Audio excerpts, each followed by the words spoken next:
Xalqimiz azaldan farzand tarbiyasiga alohida e'tibor qaratib, uni milliy qadriyatlar va ezgu an'analar asosida voyaga yetkazishni eng muhim vazifa deb bilgan. Zero bolalikdan singdirilgan odob, hurmat, katta ehtirom va vatanga sadoqat tuyg'ulari kelajak avlodning ma'naviy qiyofasini belgilaydi. Bugungi kunda ushbu yo'nalish maktabgacha ta'lim tizimida ham izchil davom ettirilmoqda. Chortoq tumani maktabgacha va maktab ta'limi bo'limiga qarashli 19-sonli maktabgacha ta'lim tashkilotida bolalarni milliy ruhda tarbiyalash, ularni urf-odatlarimiz, boy madaniy merosimiz hamda xalqona qadriyatlarimizga hurmat bilan ulg'aytirish ustuvor yo'nalish etib belgilangan.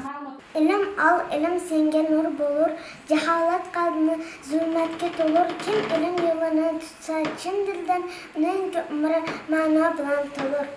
Muassasada o'tkazilayotgan mashg'ulotlar va tadbirlar mazmunida ana shu ruh yaqqol aks etadi. Kichkintoylar xalq qo'shiqlari, milliy o'yinlar, sahna ko'rinishlari hamda ijodiy ishlanmalar orqali o'z an'analarimiz bilan yaqindan tanishmoqda. Turli bayram va ma'naviy ma'rifiy tadbirlar esa ularda o'zlikni anglash, milliy iftixor va jamoada hamjihatlik tuyg'ularini mustahkamlamoqda. Tajribali tarbiyachilar har bir bolaga mehr va mas'uliyat bilan yondashib, ularning qiziqish hamda iste'dodini qo'llab-quvvatlamoqda.